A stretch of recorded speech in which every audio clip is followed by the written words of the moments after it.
Well, fellas. What a just look at the amount of pure sexy that all 200,000 people are getting to look at right now as we're live breaking some records on the internet. I am one of your lovely, gorgeous hosts, Chet Maddox, here with the absolutely gorgeous host who has no name because you guys are all probably trying to figure out where our names are. But we do have Mr. Storm. Yes, sir. And this is actually one of my first times having the pleasure of being on with Richard, and I'm excited about it. But he's got to stop bringing so much sexy to this podcast because it's starting to really get on my nerves. So if you could just calm down, that'd be fucking great. Mr. Storm, we have a fantastic show tonight, but first thing is first, how are you doing? What's going on? And yeah. I'm doing all right, brother. You know, just trying to get the ins and outs and everything like that again. And if everybody goes, if there's any technical problems, it's because Mr. Storm's been running everything. So if there's going to be a problem, chances are I'm actually the one who's doing it. But nah, man, it's always good. Like we tell everybody, you watch the rest. Thank you for tuning into the best. This is Pixel Plastic and Geek tonight. Man, I'm looking forward to this week, man. We got some really good things happening. Fortunately, some bad things happening too, with some layoffs over at Hasbro right before the holiday. So, you know, just if anybody has lost their job over there, you know, just condolences to you because I know it's the worst time of year. And while we're fans of Hasbro, we're not fans of the corporate base when something like this happens. So hope everybody is able to recover because I know that is going to ruin somebody's Christmas, man. Other than that, you know, like I said, again, we're here to talk about things, man. I know we've been, you know, I know Rad, who's, you know, slinging in the trenches, always working. I know he wanted to be on for this one, along with Dr. Brantley. He's getting that retrospect vault up and ready for tomorrow. But I know he wanted to talk about the Penguin, man. He had been talking about it for weeks. Every time he brings up like a subject matter, he's getting stuck and he can't really get anything done. So that kind of sucks for him, man. You know, I feel bad about that. But, you know, his loss is our game, bro. His loss is our game. Mm-hmm. Richard, how are you doing, sir? Loving life, man. Just, you know, not burning out here anymore. So that's a good thing. Yeah. Just yeah, that's true. I've been catching up on the Penguin, and man, it's pretty darn good. Yeah, you into it? I'm really digging it. Like it's one of the better things that I've seen. Warner Brothers, Max, whatever you want to call it, put out in a while. So it's really, you know, going good, man. And just working on customs, getting frustrated by those. Yeah, that happens. Mr. Storm, yes, sir. What is so let's give them a little quick insight of what they have to do, and then let's roll this show, my friend. Absolutely. Let's see. Yeah, well, what we got is tonight we got the Penguin trying to run into all the goodness and see Colin Farrell's putting on a great thing. We're going to talk about that. I know they've got 5 episodes up, and all 5 have been bangers. From there, we're going to be running down Nick Cage. Nick Cage may be back with Spider-Man Noir. They're currently filming that. That's supposed to be, I believe, for Amazon Prime. That's actually going to be there. We're going to see if this is actually a thing that brings Nick Cage back to the spotlight, you know, in the mainstream spotlight. He's never kind of gone away, but his projects have been kind of forgettable. So hopefully that works itself out. From there, we saw some exciting little previews they took up and took down from D23 for Daredevil Born Again. Charlie Cox, my goodness. The work that he's looking at, they gave us a premiere date. It's supposed to go in March on Disney Plus. I know if it's as good as any of the seasons and they're hyping this up, I know we cannot wait.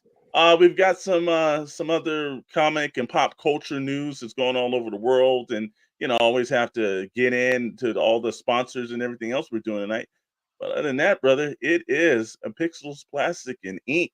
Sit tight. We'll be back in a second.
See how I got the names up now.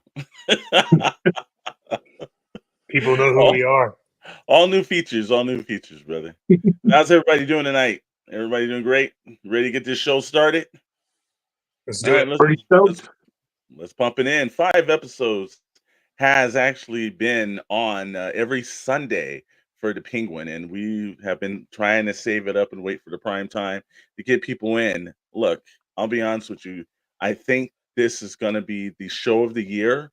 I am been completely impressed with Colin Farrell. Matter of fact, he is almost unrecognizable. I thought the things that he did in the Batman was good, but this is just wow. This guy has a depth that I just didn't know he had that will in him, and I'm wondering why some of the higher projects haven't actually discovered this, because from this point on, he's kind of he's kind of made his living done for the rest of his life, because he's going to get role after role after role doing this. He's a great actor, but he took himself up a notch, man. What has been the feeling that you guys have been getting from the Penguin so far?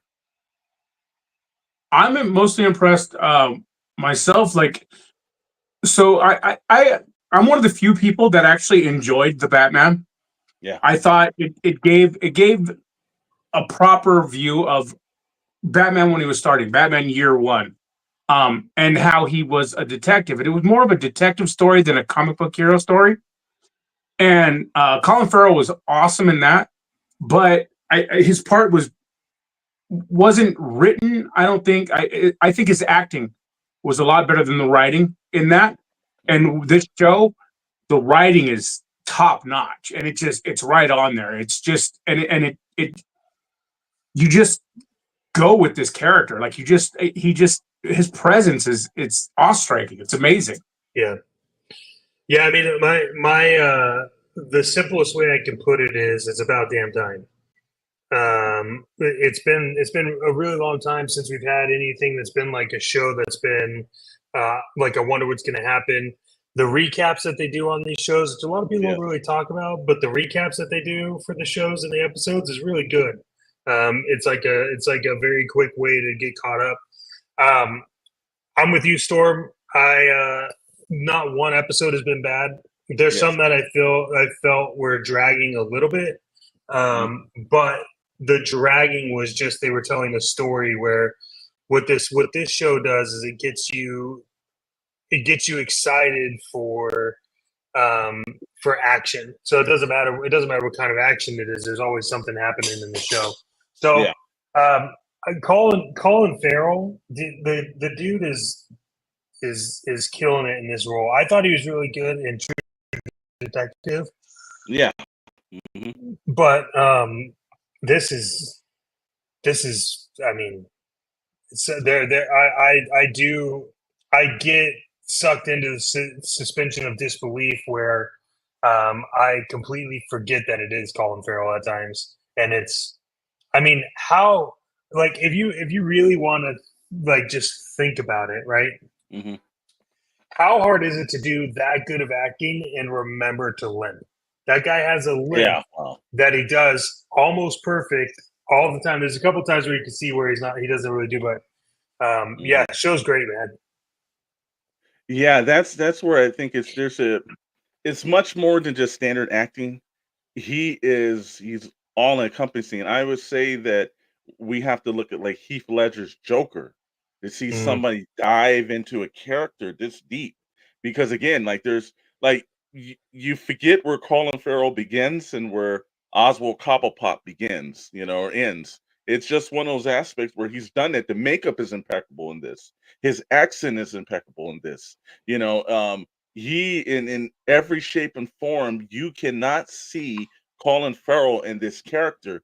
That's what's surprising, but yet also the side other actors that he's had. Look, there's obviously the Falcones are extremely well. The street violence is I can't remember the name of his little apprentice, but this guy's acting his butt off too, man, because from the stutter to the everything happens to be like life and death. There are moments in this where you're literally sitting there, and if this doesn't go right, it's like something's going to happen of extreme, and something else extreme has to happen to prevent that. That's when you've got writing down like the end of these shows is like, well, what else can happen? It keeps coming, and how's he gonna get out of this? You're always in every possible point on the edge of your seat. That's how you do captivating television. It's the first time in a long time I've seen that done. I will say probably since maybe Breaking Bad, where like, every week you were like, oh, how Walter and is getting out of this. That's the exact same way with like Oswald. You're like, how is he getting out of this? And it just keeps going from one degree to another degree. It's an excellent show. If you haven't had a chance to watch it, well, obviously we're getting close to the holidays here. It's one of those shows that you are going to want to binge through the holidays if you haven't started watching it right now. It's a very good sit back show. Yeah, the crazy thing is, normally I'm one of those people that waits for an entire season to go through, and then I'll watch it because I like to watch it straight through. Yeah. After the first episode, I always give the first episode a chance, and then after that, I'll wait for the entire season. After the first episode, I was watching this weekly. Yeah.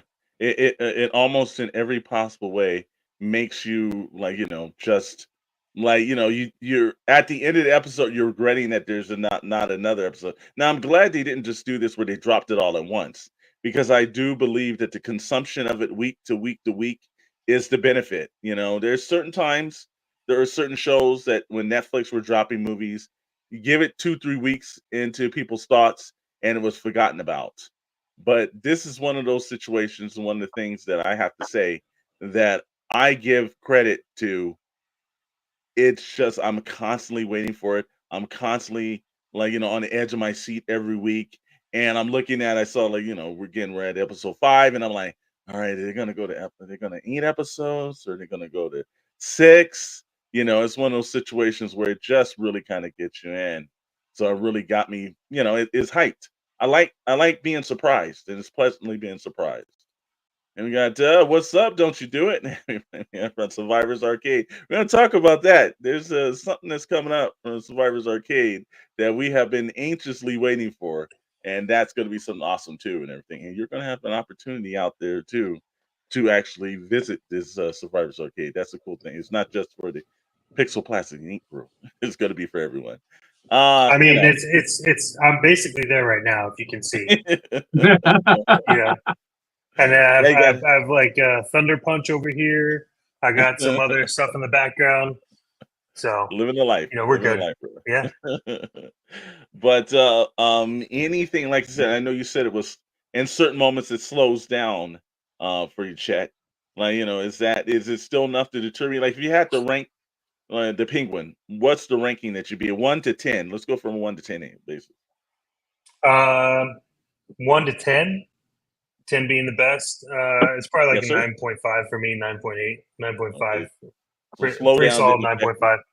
Yeah, slow down. No. I think here's the thing. Like, okay, I've gone on record saying that I think Breaking Bad is probably one of the best written TV series from start to finish. Mhm. And it's crazy to think that one of the writers from X-Files was on that. But here's my thing.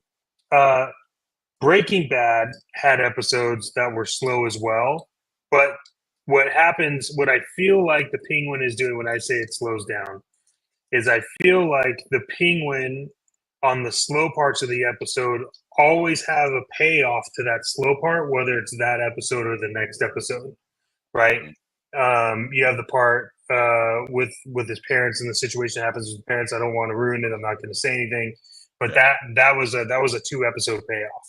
So so it's a little. And this last episode 5 is like, you should watch. If you're not watching, you should watch just so you can get to episode 5, because that was unreal. Yes.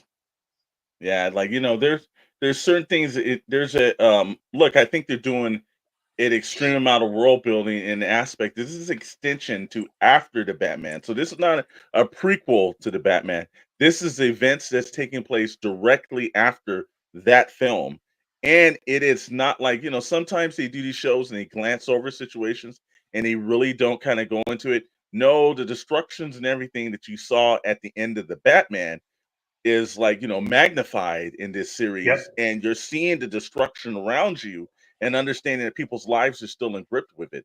That's what made this show like they took care to hit details that we probably would have forgotten about if not for the writers to make sure that, like, no, we're going to run with things that are still from the actual Batman, the events that happened.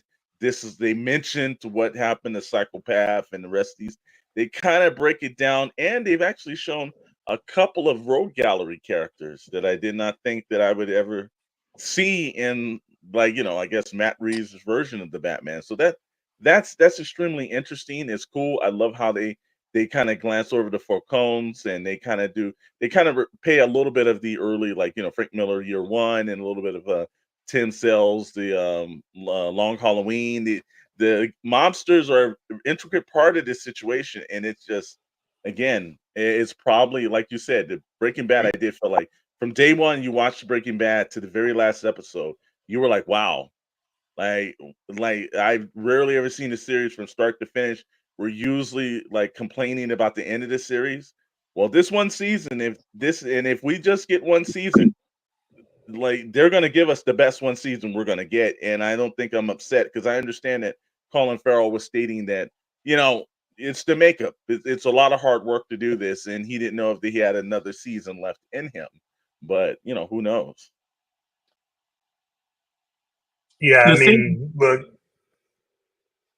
go Go ahead. ahead, the Richard. thing that gets me the most is I'm a big special effects guy. I love makeup. Like I pay close attention.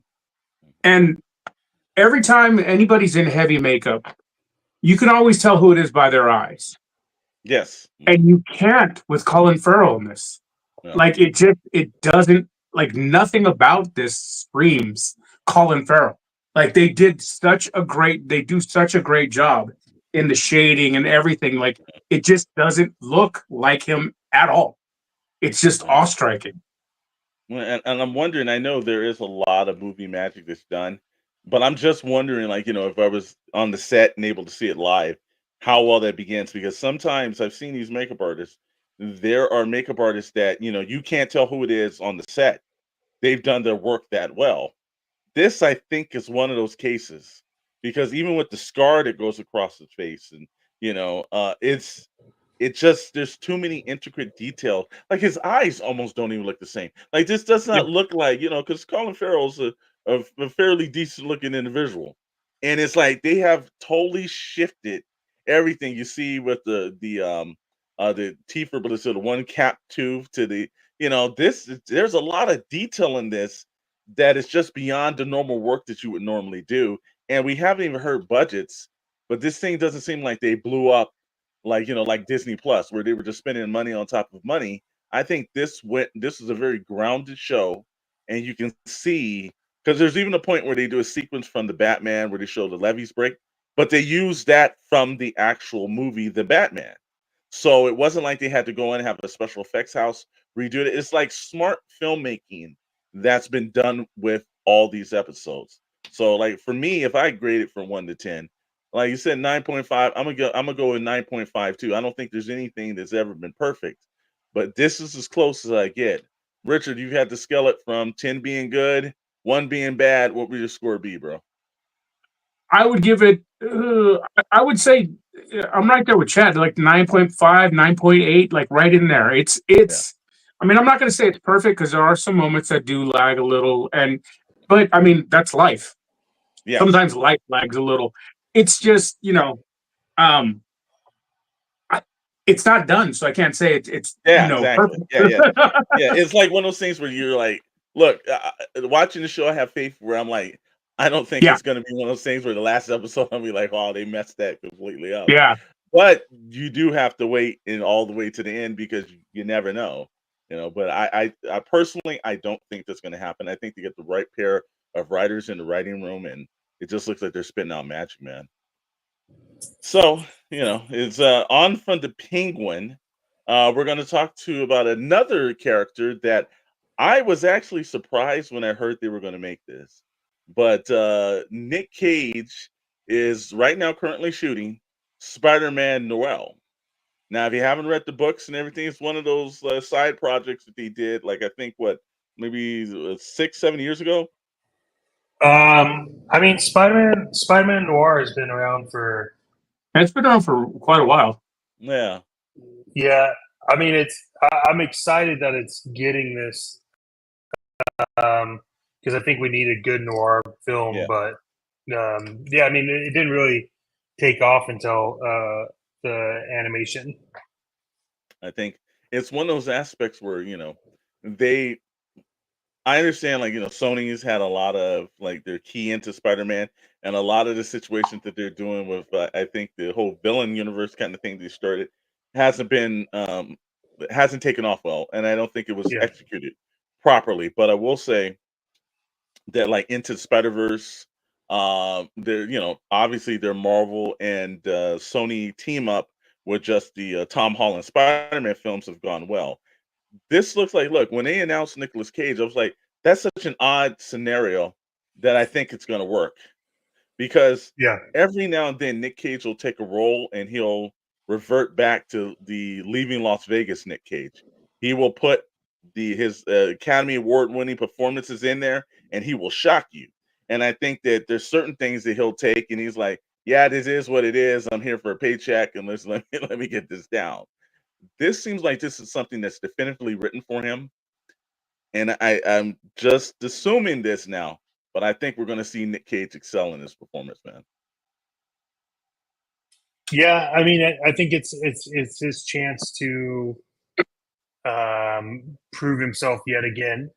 Mhm. Because you could say what you want about Nick Cage, but there's a period in time where he was the actor, Yes, and yes. so hopefully this does what it needs to do. And look, hey, if Spider-Man Noir takes off and it's good, that's another win for Sony. It's another win for Yeah. Spider-Man. It's another win. Like like we said earlier, like you know Lionsgate has had just like dumpster fire after dumpster fire, and there's been just shit showing up on TV and getting canceled. Mhm. No one knows what's Sure. going on, and so hey, I'm all about it. I'm not going into it.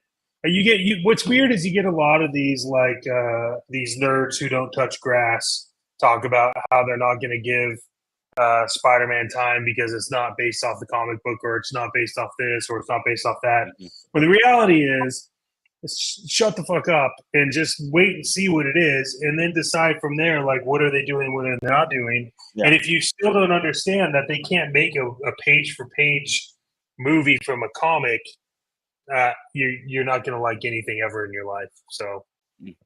Yeah, I think there's I'm excited always for it. there's a blowback when it does come to, like, people's expectations other than what, they believe they should get to other what they're getting. And I think Marvel's done a great job along with Sony for Tom Holland. He embodies a lot of like Spider-Man's traits and capabilities and everything. I thought Yep, Andrew Garfield looked more like Todd McFarlane's Spider-Man or something. He was very long definitely and did. he reminds you of that, but Tom Holland seems to embody the Peter Parker, like really like laid back kind of kid that's going to school and wants to help everyone. I think they've done good jobs with that, and of course, when they had all three actors in the film, completely just nailed it and just really cleaned up a lot of messes Sony had done year after year after year. They actually made that work. So I'm looking forward. This is one I think they took their time. I think they really thought it. I don't think they're going to bring in Nick Cage to embarrass himself, and Nick Cage is not showing up for just a paycheck. I think like Nick Cage is a huge comic book fan. I understand he had his problems with Ghost Rider, and I think he has a setback. He learned from this, and I think he's going to put in a performance that we're going to see, especially when you say Noel. Like, what do you think we're really going to go, man? Well, that's the Well, thing is you get. I mean, think about some of the best guys that are in comic book movies. They all usually have at least one bad character in their belt in the Yeah, universe, you know. yeah, And exactly. then when you're talking about a noir, you're talking about something that takes place during the Great Depression. So Mhm. there's an opportunity for him to actually sink his teeth into a character that's going through a lot of different things and not just mainstream modern day life. Like Yeah. this is like noir take in the first Noir, like it came out in, I think it was like 2010, 2009. Yeah. It takes place right after World War II. You're in the Great Depression, and it's like there's so much room for drama in there. I think you will actually get to see his drama, because Nick Cage actually is a decent dramatic actor. Yes, he is. And it's going to give him a chance to bring that out again. At least that's what I'm hoping. And then the leaks of the costume that I've seen, the pictures, it's spot on. Yeah, that's what I'm saying. Also, Travis just joined the Zen, and let me get back to his, where it says, how's it going, guys? It'd be insane that Tall Holland will be in his 30s when Secret Wars, and he still looked like he's a teenager. And that Spider-Man suit, it does. I saw the suit. I was shocked at how well they had like brought that to life, especially from just the comic books. And then one more is, I wonder if you're going to have Uncle Ben get ripped and eaten apart by the vulture like in the Noir comic. Anything is possible because Sony has shown us that they're gonna, try whatever they can. I wouldn't be surprised if that would happen though. And it's very interesting, like I said, at this point in time, that Sony is taking these kind of big swings because normally they haven't been doing, like, if you think about, I think we're gonna have to see what the numbers is looking on this last Venom, but some of the other things that they've done, Morpheus didn't do that well for them. Madam Web certainly didn't do that. I don't believe that Craven is going to do that. So it's just extreme. And I think here's the prediction. I don't know if we see any more of the Sinister Six. I think if Craven bombs, that's probably going to be the last one that they're going to really go down the rabbit hole, because they've been losing money back and forth on these, and I don't see them thinking like fourth time's the charm here. Yeah, I mean, I think if there's anything that could revamp like Nicolas Cage's acting, if you think about what's happened in Marvel, right? You had Chris Evans as Johnny Storm, and that tanked, but he became Captain America. You had Ryan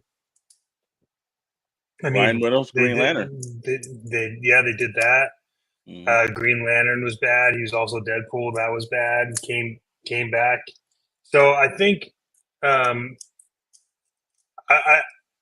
as long as the writing is as close to as possible as the comics, and it starts where it needs to start, I think this has a lot of potential. And I'm excited because it's a whole superhero movie in a time frame that we just haven't really seen. I mean, they have like Agent Carter, right, and things like that, but it's not like what we would think, right? Like, this is Spider-Man Noir, like mobsters, depression, gangster. So I'm excited. Here's the thing that I think is kind of cool about this, and correct me if I'm wrong here, but they didn't ask Nick Cage to do the impossible. This is not going to go in theaters. They're not box office in this. They're going to put it to Amazon Prime. I think it's incredibly smart. Because I think the pressure comes with these superhero movies is when it's consumption and you're putting it out there and you're supposed to compete with, like, let's say Infinity War or something else. And then when it doesn't hit like, that, or now we can put the levels of Deadpool, Wolverine, like if Spider-Man Noir goes out in the theaters and it doesn't do that, like executives be like, oh, well, it's not this and that. This alleviates him having to, like, put a movie in the box office, and it doesn't prevail. We know that Amazon will pump out their stuff. They do a very good job of like getting the word out. So this is probably going to be viewed internationally as well. I think that takes the pressure off of Nick, putting them in front of something where they leak the budget and they say this is how much it has to make week one. I think he doesn't have to do that. I think that's incredibly fair from at this point in stage. And lately, let's face it, we've been getting a lot better writing on television than we have in theaters. Now, granted, some people, depending on your writing style, some people will write it as if there were one script and then break it up. But still, we're getting a lot better quality writing on television and on streaming networks than the theaters by far. True. I will give you that. I think that there's a level where I think there's a little bit more freedom. I just taking it from a person that's actually, been in writer rooms. It's a little different. Like screenplay is very cold and you're by yourself and you're hoping that, look, as a writer, when you write a film, you're pretty much like just shut up and go away when you're writing a feature film. They don't really care about your opinion. Maybe they may bring you to the set, do some punch ups or something at one part but it's just like they don't really care. You're the least important person on the spectrum when you're actually doing it for the screen. But now when you're doing it for like, streaming or like, for television, that's a whole different beast. The writer is essentially the next to producers almost. So, and if not, sometimes to the showrunners. So there's a little bit more respect given for that. So I think that, they're able to take liberties and put the best work in it because they don't have 1,000 people breathing down the back of their neck for something that's costing colossally hundreds of millions of dollars, unless you're working for like Disney Plus, which I can't tell you what that's like. So, but it's the whole way. I'm excited to see it. I can't wait to again that suit just really kind of like brought it into the effects of wow, this is something that I think they're going to do a really good job with, and I'm waiting. And something that we did see, and they put it all up, and they took it down immediately. They put up. They give you that tease. They get you in, and they kind of like pull it away was Daredevil Born Again, and they did say that it's going to be launching on Disney Plus in March of 2025. Which, let's be honest, that's like just around the corner. The way it seems like the years and the months are flying by. Um, I saw the trailer.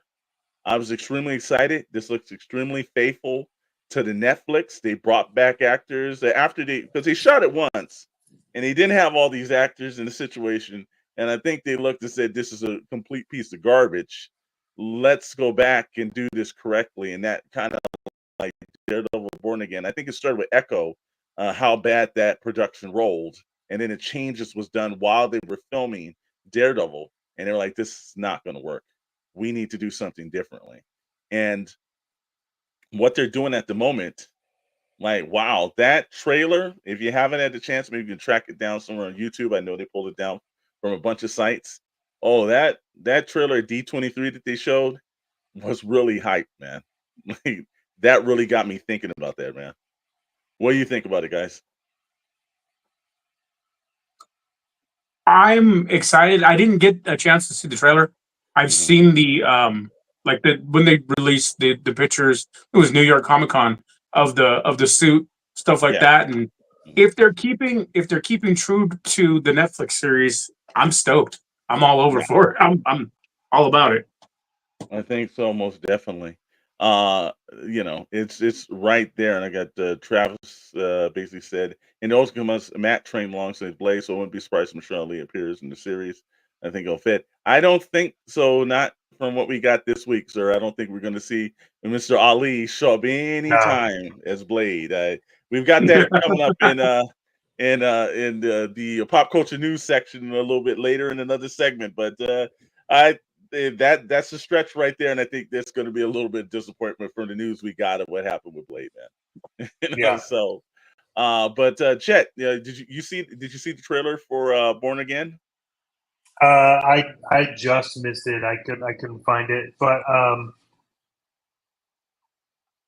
Daredevil Netflix is one of the best ones that they've done. So just from screenshots I saw and some of that trailer I saw, it's going to be unbeatable. Yeah, I and think I think it's good. Charlie Cox has said that that sequence that we saw in season 2, the one camera kind of thing, he said they've upped it for this season on Born Again. They say there's a sequence like that.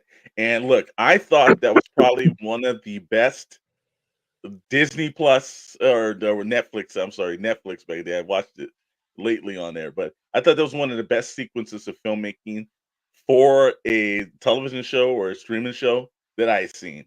That reminded me of like Oh Boy, or it was right there, but yet it wasn't like it was like an homage to it. It wasn't like they ripped it off. It was like no, because and Charlie Cox We haven't seen him for a while. I think we saw him in Echo, and it's 5 minutes. But Charlie Cox is really impressive with that stunt work himself too, because that whole entire sequence is close-up shots and him moving and going. There's a lot of work that's done for that, and Charlie Cox is perfect for it. I'm glad that he's back. I'm glad that Vincent's back. I'm glad that John is back as the Punisher. They brought Foggy Nelson and all the other characters back. I am looking forward to this on Netflix and or Disney Plus's Netflix version, Defenders. I'm hoping to see more Defenders pop back up. I would love to see Luke Cage. I'd like to see Jessica Jones pop up. And as much as people kind of gave him, I would like to see a redemption with Iron Fist. Give this guy a chance to make it right, because that one episode with him and Luke Cage was a perfect episode. They go back and do some Hero for Hire stuff. I think, we can do a little redemption on that character as well.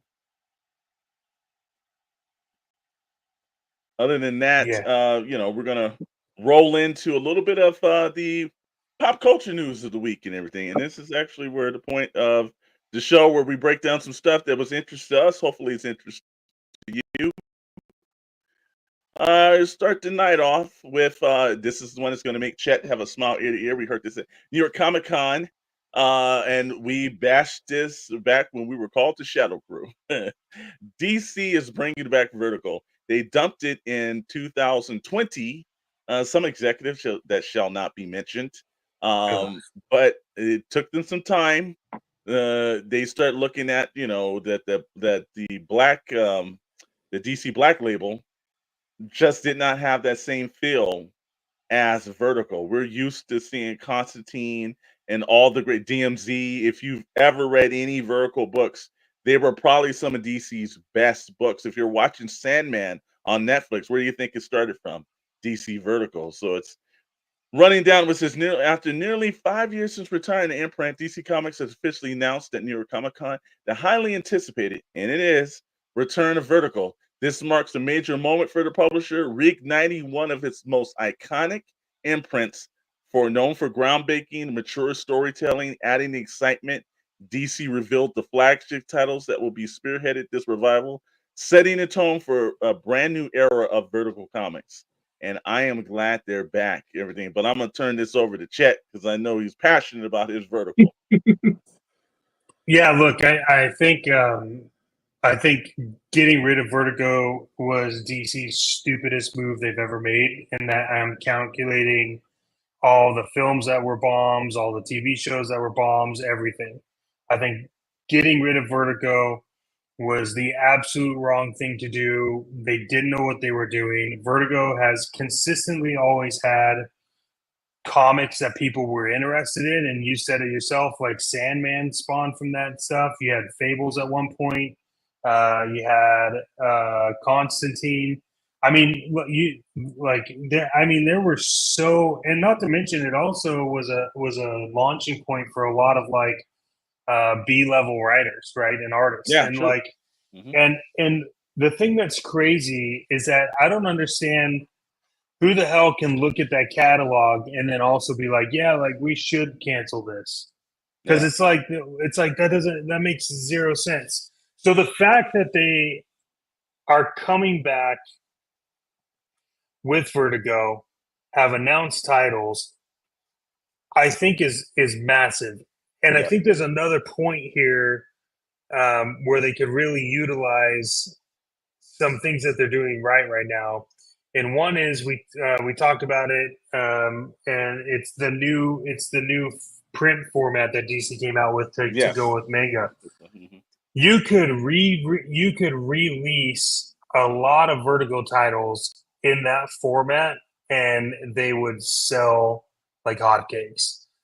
So look, I'm excited. The only thing that would make me more excited is if I also heard that Telltale was coming back and they were going to do some more games. But yeah, man, this is great news. I think it's smart for Warner Brothers, DC to do this, and ultimately they need this, because now they can tap into a lot of works that people may not know. Absolutely. We're missing to say, Fables. if you look at some of the best DC television that they've had over the last 10 years, Mhm. Lucifer. It's based off of That's Vertical Vertigo. book and everything. Mhm. Sandman is right now just blowing up on Netflix. Mhm. The Dead Boy Detectives didn't work out right for Netflix, but there's so many of these projects. Uh, Constantine, whether it was on when he was on NBC, or Constantine when he was in the Keanu Reeves in the film. These are all branches that came from Vertical. Without Vertical, I think in Swamp Thing, we lose the maturity of the line, because there's certain things you don't want to see in Batman and some of the superhero books, but the Vertical books can explore it in a whole wildly different way. yeah, I think wasn't it around the same time that they canceled Constantine? No, they canceled that before that, right? I canceled it way before that. Yeah, because like they need to bring that show back with that actor because that show was unreal. I feel Yeah, like that show Constantine got yeah, the same rub that yeah. Firefly got, right? Firefly got a rub because they just didn't play it in order. No one knew what the hell was going on. But when Yeah, you watch it in order, you realize Firefly should actually still be on TV right now. yeah. No, I thought that Constantine was great. I think that they tried the same thing with Lucifer, and Lucifer just had a little bit more of a low audience, and it was on Fox, and I think that was the saving grace. I think when they premiered Constantine, he's going on like NBC, one of the big three, a lot of pressure on it, and it just is one of those shows. I think if Lucifer had been over on the CW, and I think the same thing for Constantine, I think they would have ran as long as Supernatural. I think that audience was more forgiving and understanding production and storylines and not wanting to flash. But when you're on the bigger networks, it's all about ratings and flash, and they don't want to have time to develop anything. It better come out the water as a hit, or they're willing to look at it for now one season. You don't even really get two anymore. So, Richard, what was your feelings on Vertical coming back, brother?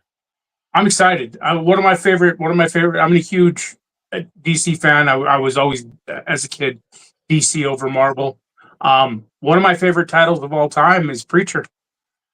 Oh, Oh, So yeah, good.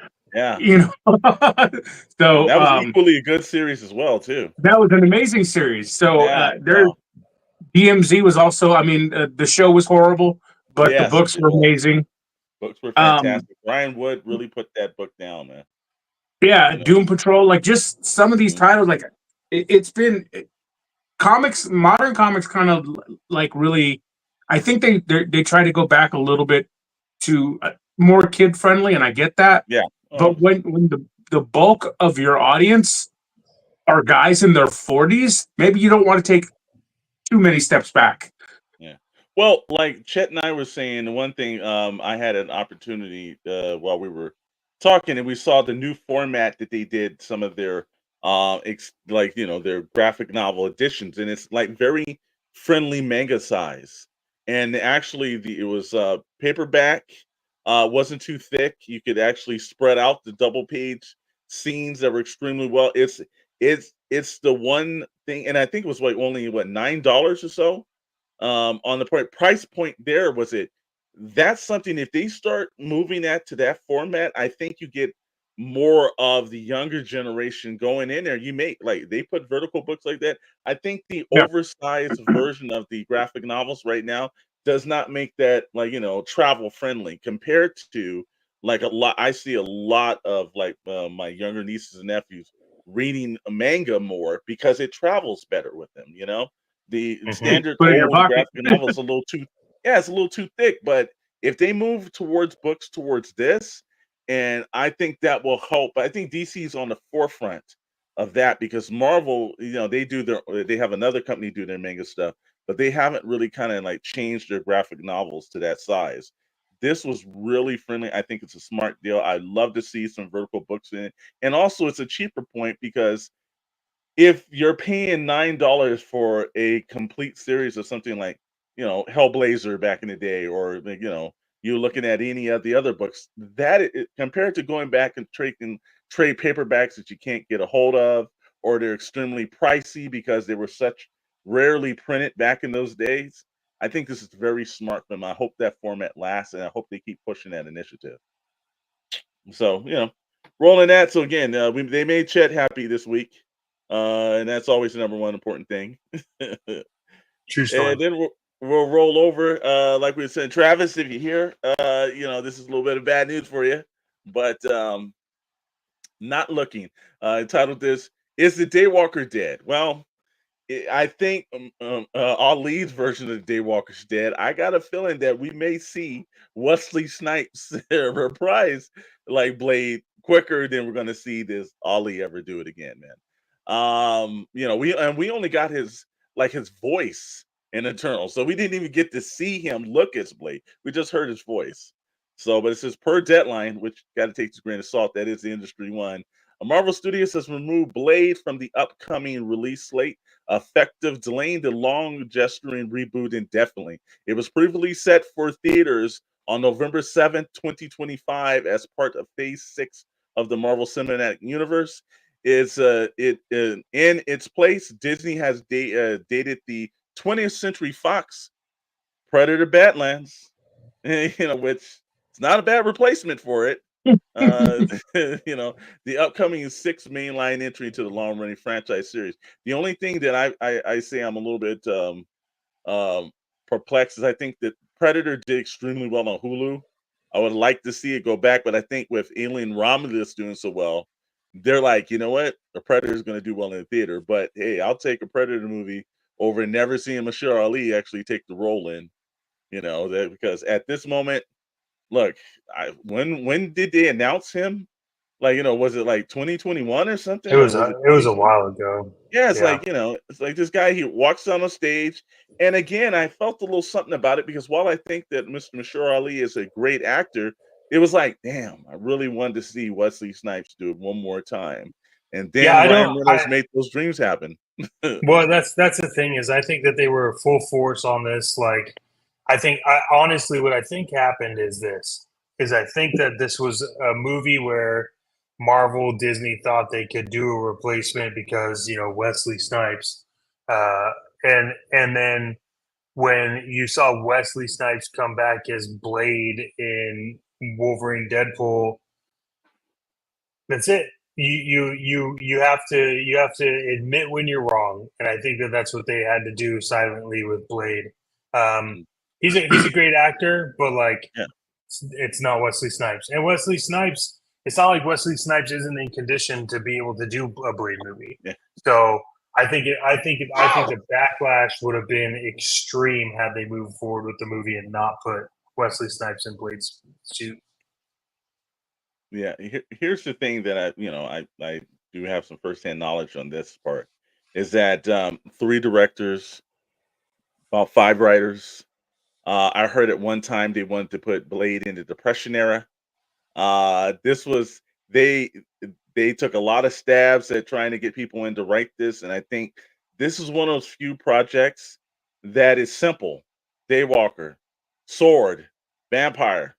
Think people thought about this too damn hard, and they just totally screwed this up. And I think that I've heard that Mr. Ali did do some pushback on some of these scripts because one script had 0 action in it, and he was kind of like, "What's going on?" And I think that sometimes when you do have a star of his caliber, sometimes that's the worst thing for a superhero film because he's obviously this man's Academy Award winner. He's not some scrub that's just they got off the street here. But I think he sometimes these actors have a little bit too much control. Not everybody's going to be Ryan Reynolds, and they're just going to be like, let's have some fun, let's get this stuff going, and let's not take this seriously. It's like you got to follow Wesley Snipes' Blade, which let's be honest, Blade is one of the originators of the Marvel Cinematic Universe. Let's not count this like the first time you saw Captain America pop on the screen, because if it's not for Blade, you don't have the Marvel Universe. Marvel's still falling in bankruptcy along with Toybox. So it rolls down to like, and then once I saw Wesley Snipes in Deadpool Wolverine, if you haven't watched it, we're ruining it for you. When we saw Wesley Snipes in that movie, it was rap. Like I said, I walked out of the theater like I can't see Mashur Ali ever doing this crap. I need 100% Wesley Snipes to come back and give me like some kind of wrap up. They could actually have his daughter in the movie, and Wesley now trying to train. They can't bring Chris Christopherson back. Would love to have him come back too as Whistler one last time, but I can't see Mashar Ali ever picking up that sword or ever driving that Charger if he was going to drive the Charger. But at least we know the Charger may come back. Well, I mean, he did say it in Deadpool Wolverine. He is the only Blade. Apparently, He is. Sticky Fingers doesn't exist, but Exactly.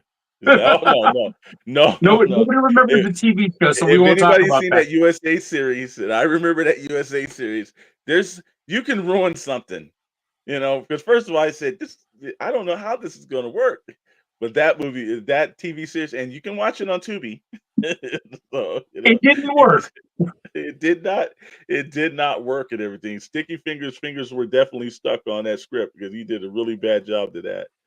But yeah, I think Mr. Ali is a really good guy. I think that he's a very great actor. I just think this role just wasn't for him. And sometimes, I'll give you the Blade paradox. Sometimes you could just ice skate up a hill. It's just not gonna work. And Travis, yeah, I remember that show. Yes, you had the unfortunate point of that living in the back of your mind, Travis. Sorry about that. Hey, I own that show on DVD.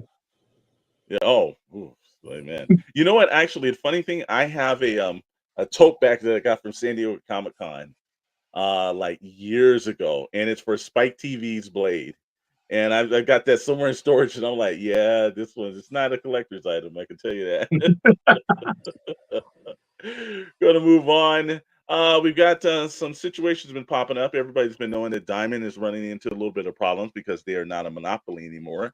If you don't know who Diamond's comic distributors are, Diamond is the actual company for a while that had a lock on the industry that if you needed your book on shelves in any of the markets, they were the only case. But now with Penguin Random House and some other players that's coming in, now Diamond's starting to run into a problem. They are no longer the only fish in town, so they are closing one of their warehouses, and it looks like it's going to be in.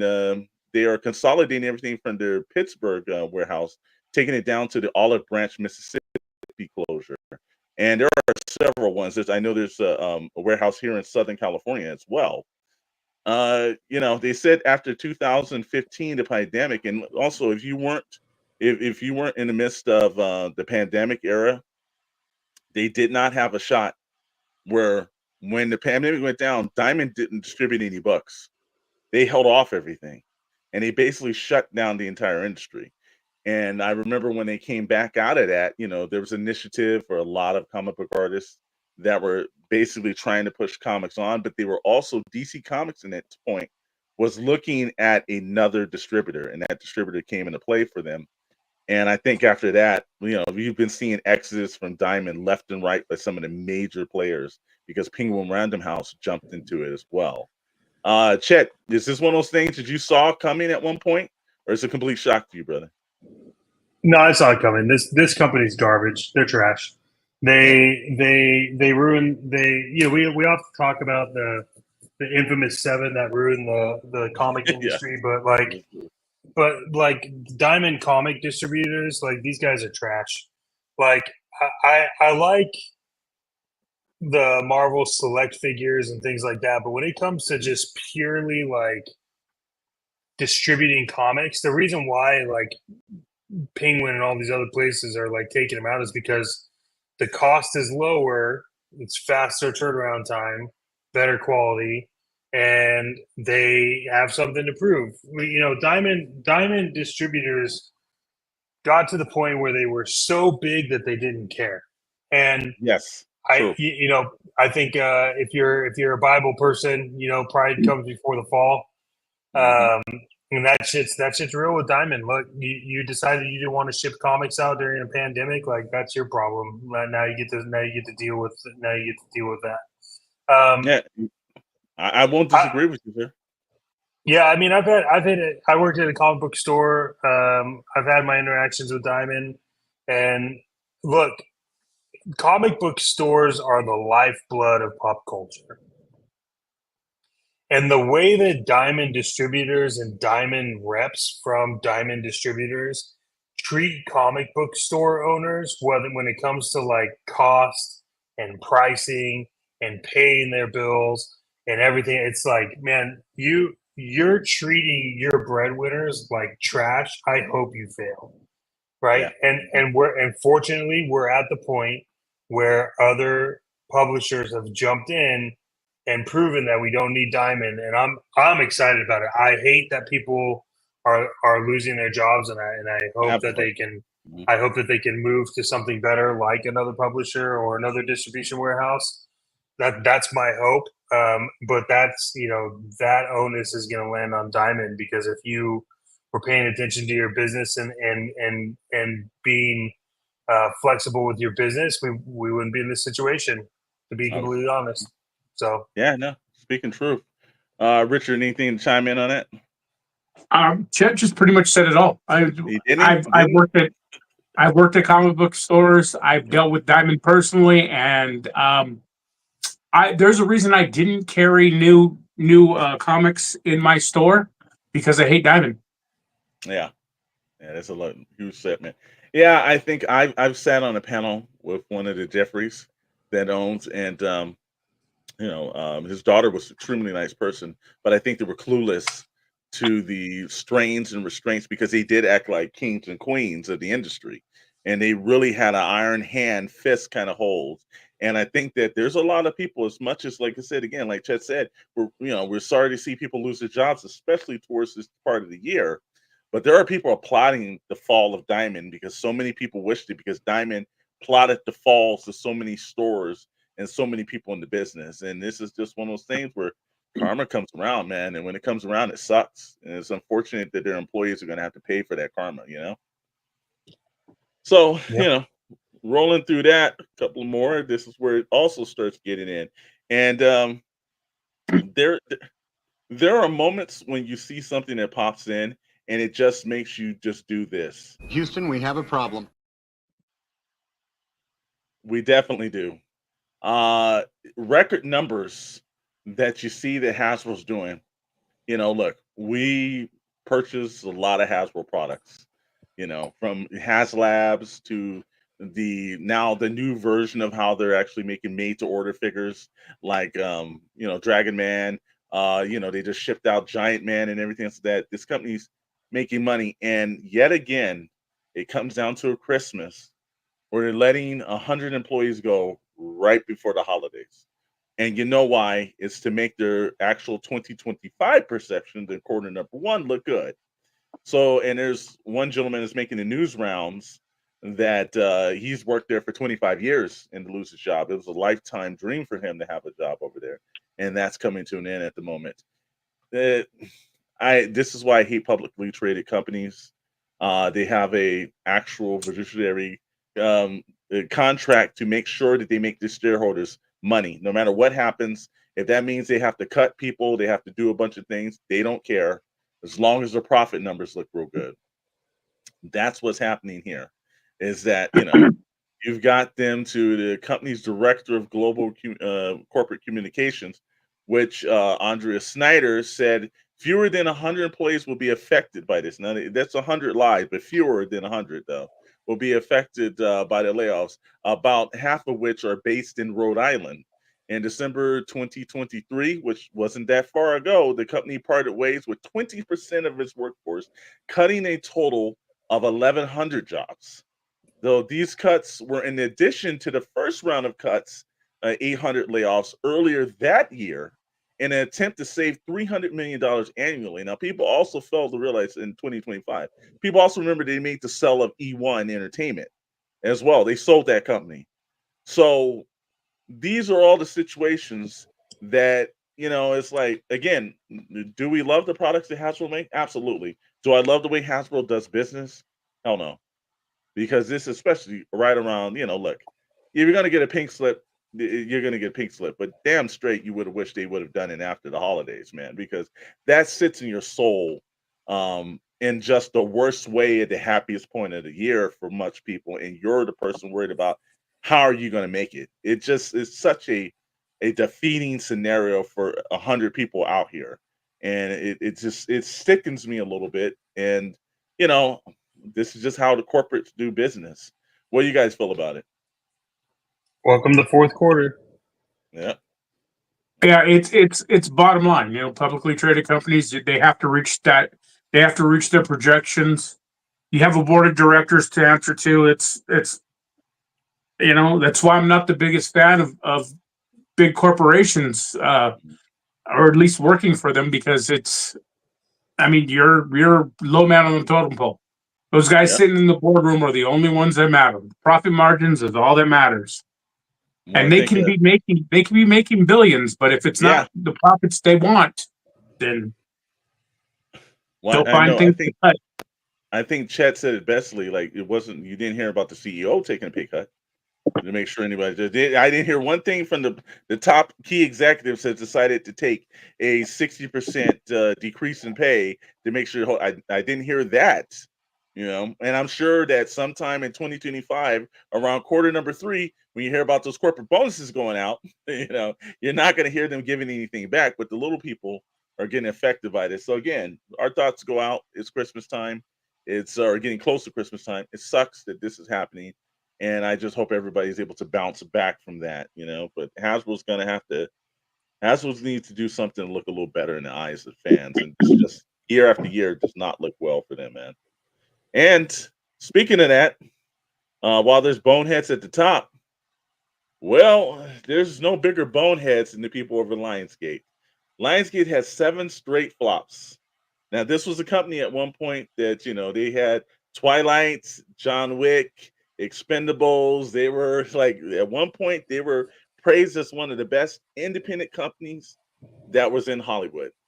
And then something happened. Well, Eli Roth decided that he wanted to make an obscure video game adaptation called Borderlands that no one asked for nor wanted. And that did $32 million globally. The Crow reboot, which I know Richard liked it, but our own Dr. Brantley thought it was one of the worst things he's ever sat through. That did $23 million. The historical crime drama, 1992, and I think that was with Tyrese in it, which he just mentioned the name Tyrese as the lead actor in it. You're surprised it did 2.9 million? Okay. Halle Berry's post-apocalyptic horror story, Never Let Go, that did 16.2. Dave Bautista's lead action comedy, The Killing Game, did 5.9. We know this one, and this is probably going to be the box office graveyard award winner of the year. Francis Ford Coppola's sci-fi epic Megatropolis did 11.2. And then Wonder prequel called White Bread did 6.8. Now I can tell you now here's the thing. I do know this is happening right now because we were talking about this way home. I saw on, if you've ever had any Francis Coppola wine, there is a section that he's asking people to buy 6 bottles of wine, and he's saying it's for the Megatropolis Fund for him. So, you know, if you're looking for some wine, Francis Ford Coppola needs to sell a whole lot because he put a lot of his own money into this. But like, what's going on with Lionsgate? What's happening, Chet? You know, what do you think that this problem is becoming from them? Trash. They're not making anything anyone wants. It's just dumpster fire after dumpster fire after dumpster fire, and then forest fires, and it's like Lionsgate in the beginning. This is the same shit, man. Lionsgate in the beginning had something to prove. Yeah. And they went from like, I don't want my movie on Lionsgate to now they're hitting like MGM, Universal, like, you know, they're up there, they're up in that game, right? And think about all the stuff you've ever seen that's come from Lionsgate. It was amazing. And it's like, but then they just decided, hey, let's just put shit out and see if people watch it, and that's what you get. You know, it's and there's a bunch of companies that did this. You had WWE, they had their own network and no one gave a shit. So now they're trying to figure out, do we go on Netflix? And then now that they have their Netflix deal, you know, it's like so Lionsgate's problem is that they need to go back to making movies that no one else would, and they did it right. Right? Like if you look at like the original Saw. Yeah. But one of the best written movies of time. And they, you know, I never expect anything like that to come out of Lionsgate again, because Lionsgate is too worried about what a certain I mean, I don't really know, other than they're just like pissing on fires at this point because there's not been anything that's come out that has Lionsgate's name on it that I just have any interest. And I'm a huge Borderlands fan, by the way. But I don't want to see. I don't want to see. I don't want to see Kevin Hart in Borderlands. I don't want to see that. The Crow, I'm good. I'm sure it's good. Richard, you liked it. I had no desire to see it because I didn't ask for it. Yeah. So the issue with Lionsgate is they're trying to appease too many masters. The problem with Borderlands, number one, was they wanted all these big names in it. So they took the characters that, if you've ever played the game, and the game is hugely popular.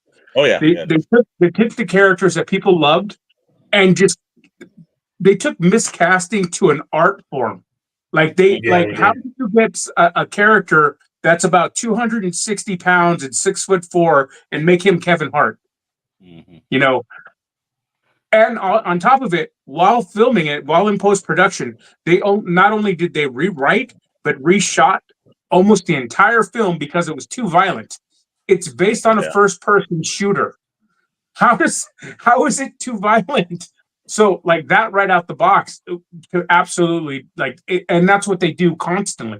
They go in post-production, they do rewrites, reshoots, so they have no vision of what they're making in the first place anymore. The movies have no direction. That's the problem. They're making things on a whim. They think just because it's got a catchy title or big star that's going to make the movie sell, and there's no real thought into the films. Yeah, I will give you that.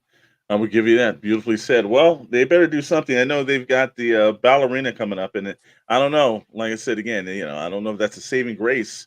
I think it'll do well for them, but you can't only do so many John Wick spinoffs and movies a year. They've got to come up with another franchise, and they've got to start putting some common sense back into their release lineup, because this obviously 7 straight flops. That's a lot. I'm shocked that the Killers game did so poorly. It's an interesting, but the thing is for the way it is, the way the movie actually is written and everything, it's identical to like 7 other movies that's existed before. It's like Mr. Wonderful and like all these other movies that have come out that are very much right along the same lines.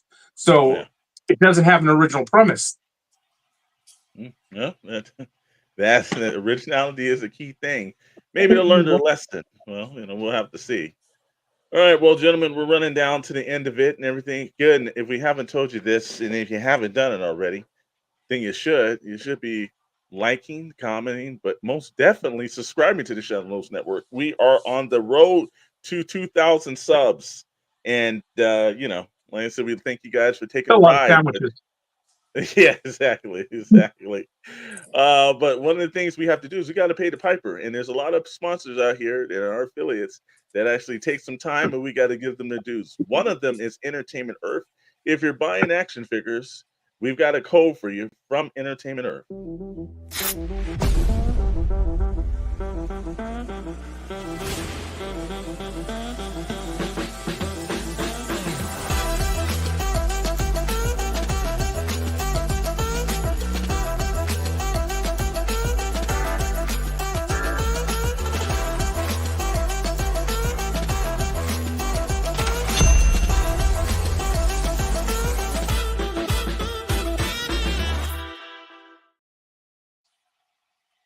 Well, yeah, if you're gonna pay the piper, pay it where you at least get free shipping. And actually, we have one of the best codes on YouTube with Entertainment Earth. We thank them for being a sponsor. But here's the thing: if you love comics, and I know Richard does, I know Chet does, and I certainly have, and if you have comics, you're gonna need supplies because you're constantly changing and upgrading from the old plastic bags and everything. You know what company worked for that is one of our newer affiliates, Gemini Comic Supplies.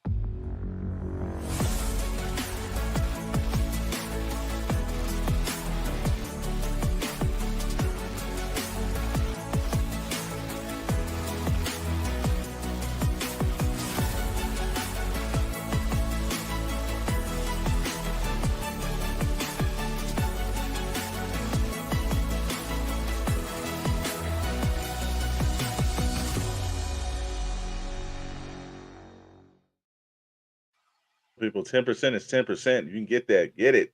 So use that code SKN and get 10% off your Gemini comic supplies. And want to again, we love the big corporations, but we definitely love the mom and pops. Toys versus Games had faith in the show from the very beginning. They're in Wilmington, California. Toys versus Games.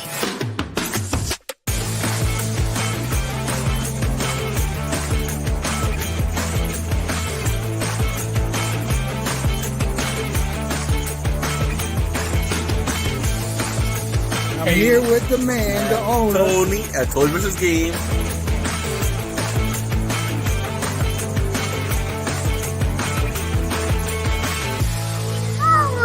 Versus Games. Oh.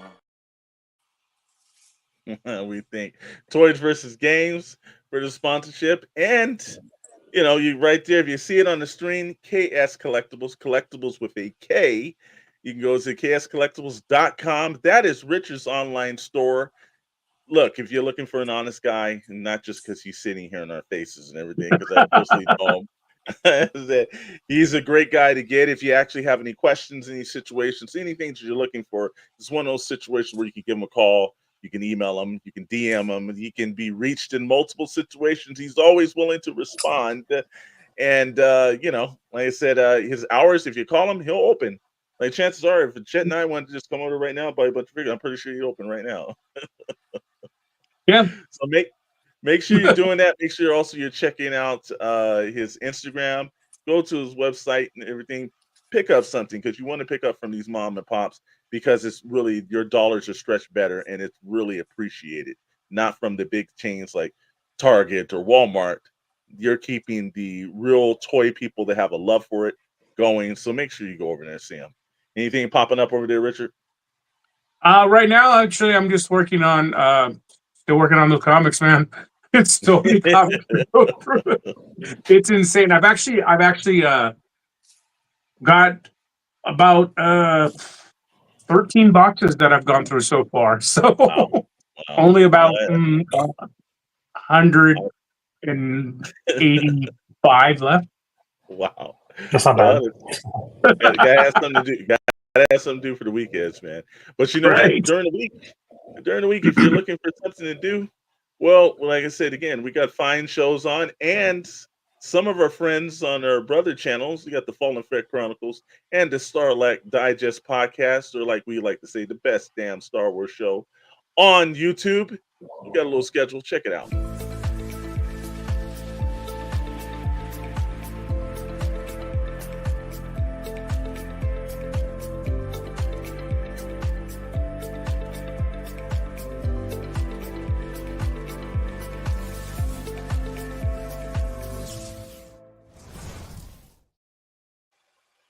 That's right. Go follow our brothers over there on the Starlight Digest podcast. Give a like and subscribe to them. The Fallen Fett and everything on. You got on Wednesdays. You got your nights planned and everything. Fallen Fett at 7 o'clock. Or I'm sorry, at 6 o'clock. You got Toybox Chronicles, myself and Chet. Every now and then, Richard at 7 p.m. And then you got the Starlight Digest podcast at 8 o'clock. And then on Fridays, pop it back here for Pixel Plastic and Ink. You'll normally see guys like Richard, Chet, myself, Rad, and Dr. Brantley, who are both hard working. Got something that's popping up too. Getting the Medievals drops on Monday. If you like anything that deals with Lord of the Rings or Dungeons and Dragons, swords, magic, and dragons, that's the podcast for you. That drops at 11 a.m. on Monday. And then we've got something that's we've been working on for a little bit of time. Myself and Dr. Brantley did a podcast that was called The Retrospect, where we watch some films and do a film series kind of breakdown. Well, we decided to up that one level where we did the Retrospect Vault. And the Retrospect Vault is premiering this Saturday at 2 p.m. And it is something that we have been hard at work for. The Retrospect Vault is going to be, if you ever watched Turner Movie Classics or any of the Elvira Mistress of Dark and everything. It's kind of like one of those things where you have the host, myself and Dr. Brantley, introduce the show to you, and then we roll out some. But the good thing about the Retrospect Vault is it's going to be some of the classic films from the heydays of horror, sci-fi, detective noirs. The very first film that will be premiering this Saturday, October 26th at 2 p.m. Pacific time and 5 p.m. Eastern Standard Time. That is going to be Night of the Living Dead, George A. Romero's masterpiece. If you watch The Walking Dead, this is where he got all the stuff from. The best part about this is going to have interactive features. So as the film is going, there's going to be, it won't block any of the screen. It'll just pop up from the bottom and you'll see like little facts and features about the actors, about the locations, a little trivia. So it's going to be something fun. And once it ends, Dr. Brantley and I, who Night of the Living Dead number 5, we had the opportunity to do a pitch for right after Mr. George Romero had passed away. We did a pitch for his widow. She didn't accept the pitch, but we've got a story to tell that's going to actually take the context of that. So again, Saturday, full-fledged movie. You can watch it from beginning to end. You can interact with it. You can see if it hypes you up. It's going to be the Retrospect Vault. Again, Saturday, the 26th, 2 p.m. Pacific time, 5 p.m. Eastern Standard Time. We're really hyped about that. Hope you guys enjoy that. Let us know in the comments. And again, we're at the time of the show where it's getting ready to end. But if you haven't liked, commented, and then most definitely subscribe, what are you doing? Chet, any last words for us tonight, brother? No, sir. I'm good right now. And what about yourself, Richard? Any other parting words you want to get tonight? I'm just really excited to see that movie. I'm actually pretty stoked about that. It's one of my favorite movies. So it is one of ours too, and everything. You're gonna like the end of it where we give it like our plot idea or pitch idea for the movie. So yeah, everybody. Hey, hope you had a good time. Thanks for hanging out and everything. We will see you next week. You don't have to go, but we're going, so guess you got to.